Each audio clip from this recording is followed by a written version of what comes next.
last half a year or so, it just hasn't felt like it's had the same impact, huh? Lauren off in the lane, keep him bullied away, prevent him from securing a bunch of these last hits. Lane. Get rid of it. A rotation from Boboka through the portal, with the assistance of all the slows that Paulison has. It's going to be First Blood and Fly. The Borak's name is gone. That was not a good name change. That was a rough time for sure. Pushing the lane in a little bit to potentially enable this bounty hunter to go for a bit of a snipe here onto Laurenov, but Bottom is a super interesting play from Chrysalis. The fact that he's just completely not even farming under the tower, but he's just actually going to get the kill onto Zeal. So I guess Zeal may be unsure if they're just banking on the fact that Bobik is going to be able to make more impact across the map. He walks into vision now, and it's just in time for them to be able to have the connection there with Fly. Paulison ends up an anti-gyrocopter farming build, basically, is what he's looking to go for. As Yamich, he's found out Zeal again. So they're going to have to rotate the Chikiro down to bottom to do their best to protect Zeal. But that is not good enough. And now they might just go for Paulison instead. Chrysalis has still got another round of the Rocket Barrage, and Paulison's dead as well. The TP to protect the offlaner doesn't work at all. And under vision this time around, and with Celery backing off, we reveal that there is a bit of vision there. Should still end up dying here. Looks like you will. And while they are trying to play, Ko going to be able to step away from the tower ranges. Radiant, they are trying to move on over, not under the cover of the smoke, so Paulison's going to have full read on this. It looks like everyone else calls it quits. They do not want to stick around, especially with Chrysalis actually coming through the portal, so it's a battle fight. Fury, it is going to slow him down a fair amount.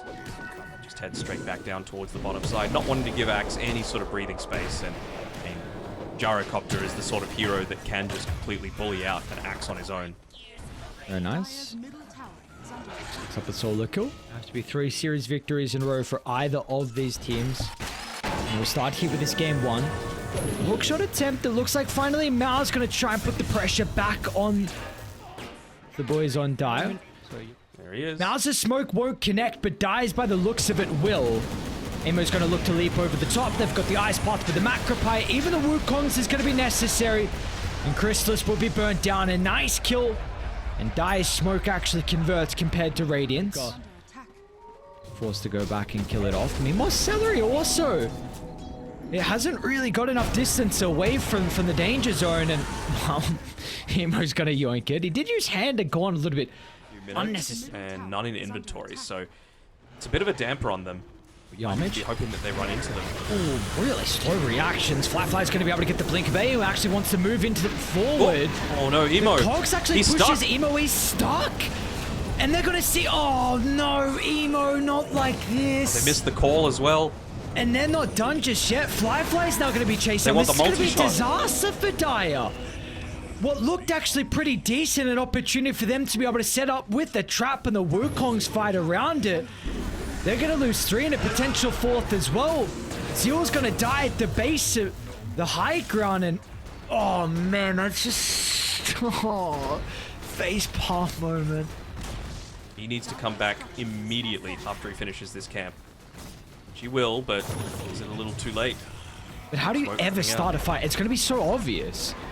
No blink here, boundless into Ice Path. They're going to go Fly with the BKB, all or nothing onto the Ember Spirit, but the Hand of God sustained. They'll turn to Chrysalis and they'll kill him off. Gyro's still in This the is just the Wukongs. Aegis.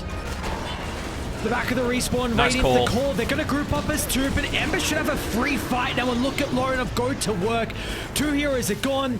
Emo's going to be next as well. He's going to be able to find some of the Jinku stacks, but they've also lost the bear. Fly, he was man fighting by himself. But the rest of the team is going to join him in the grave. And this game, I mean, you got a T2 standing down bottom, luckily enough for the boys on Yakult, but they might just start hitting tier 4s. I think they should. They've got absolutely everything that they could possibly want. The Ancient Ice Shaman, all 5 heroes alive. And yeah, GG being called one of the quickest ones we've seen all throughout this tournament.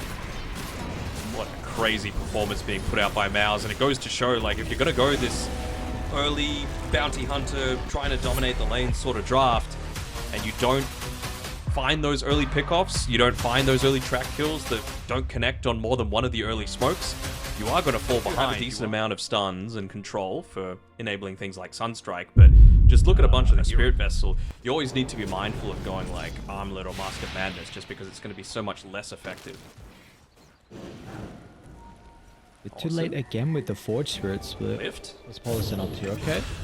He's giving up first blood is what he's doing. Easy first blood for Lorinov. Scouted it out, so... I'm sorry, not scouted out. He's building it up. Emo mid lane. They're going to start with the chains with the Centaur Conqueror backstab. But the damage is currently lacking, and Dire will do their best to respond. Zeal's going to be here with the Malefice as well to hold Lorinov into place. Gang. But another Remnant on top of the Invoker was secure with a kill. Is Lorinov going to be able to escape, though, with all the resources being used? He does have an urn that he can pop on himself. Sun rate up, but the hotspot's not going to be enough. Only 1 point in for Paulson. The tower's going to be under some threat.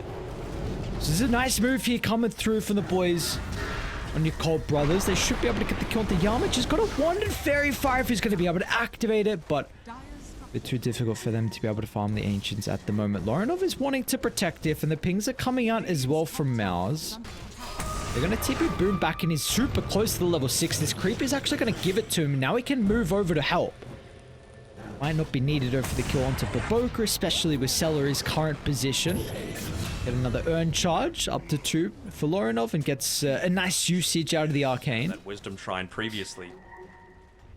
Dude, is there an argument for phase Tiny this game? Like, I'm just thinking, oh, top lane, okay, Phoenix gone, who cares? I'm just thinking back on the phase Tiny build that we saw previously, before we even hit on this point. Guys, perfect opportunity. You got no action going on.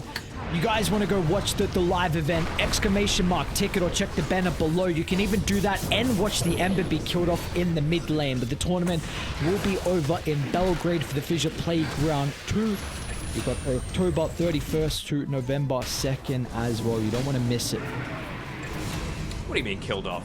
No danger at all. Never in doubt as team fights on Yakult, because you've got all this damage to be able to deal with all the auras and everything else. It's a big pick off, and they just need to hold their stuns to make sure he can't TP away.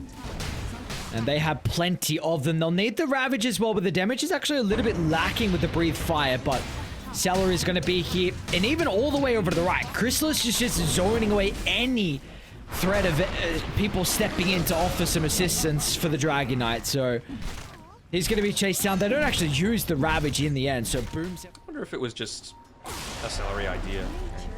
Chrysalis seems like a pretty good team player, as Atos, Sunstrike, not enough. Cool hero. Awesome. I mean, he's got everything, right? Protected Wisps, not even maxed out. Nature's Attendant, see you later. Phoenix, full wand, infused raindrops, yes, but it's actually like, you have to deal with the creep, otherwise you're losing towers. I guess they wouldn't really care, right, if they're just going up into your high ground, as see you later, Tiny. Oh, that offlane Enigma. But it's just the status of this game. Yamich. I'll take a freebie. Pass back, black hole him. That would have been hilarious. Send the message. See more MOUZ games. If you're not watching Stream A currently, you can see those games. Might be seeing a lot more MOUZ games if they're able to take out this W. The DK's a big pick off. Fly looking for the TPR, but he's just going to force the Ravage. Not necessary because Yamich just step into range here with the telekinesis. They even got a glimpse of Zeal as well. He's going to try and go through the portal. Boom. This time he'll Ravage. So they held it out for a second kill. 2 cores are gone in a quick instant. A lot of unutilized net worth though on this Invoker. Oh, we're going to see some of that net worth come into play. He wasn't ready for the A-toss out of Invis. Previously, he could read it from afar, but... Dom creep and Forge Spirits, but no one's dealing with mid, so that backdoor protection is still there. Baboka tries to get the initiation crystals into the backline. Alright, they're dealt with the Aegis. And the Black Hole is going to be ready for the respawn. But he does not have the BKB just yet, so they can always cancel it with the Ravage or with the Telekinesis. They just never clump up. Right now is a little bit of danger, but I just want to really quickly take this melee racks, and they will. Well, they get the 8. Drag back, Dragon Tail. Nice Ravage, boom. Oh, man. straight on the heads, and now they've got the control onto the Invoker as well, but the anchor holding him down into place, and Lorinov is continuing just to toy with them. 7, 1, and 6, in and out. Celery gets the double. Still yet to see that black hole used at all this game. We got to see something, otherwise you're out of the tournament. It's now or never. And Tiny's gone, but Boka's trying to force the issue. He knows he's just got to do something, but everyone else, it's just a difficult game. I mean, you're playing against a lineup like this, the execution has to be flawless. And because of all the chaos, it just makes it so difficult for you to be able to make the right play. They're going to try and chuck a bunch of spells out towards Celery, but he coming. He finally died. They've got the Scepter as well, which isn't too bad amount of the damage, but Lorinov, he himself has got his own way to be able to get out another use of the Remnant out of the hotspot damage. Get in there with the Ravage. Quickly TP Well, they're mass TPing to the outpost. Once again, it's your favorite thing. Cause protecting their Observer Woods. Supernova's going to be laid down, but Boka's going to try and do his best. Nice jump up the high cover, the 4-staff. Is this the team fight? But the damage again, that's the thing in question. The black hole's going to be stolen. Solo use onto the Enigma. And now Fly is shown up to the team fight, but he's got no BKB, so the Spirit Vessel, it's just going to go to work. Ravage will be used from Boom. Clips the Invoker on the backstab, and that's going to be all she wrote. 2-0, good luck further. Your Cold brothers, they will be knocked out. What a demoralizing way to be eliminated as well. You want to hope your last series potentially against MOUZ, and you give them everything. Their strategy, their bread and butter, everything they would want. They just beat you with, and this just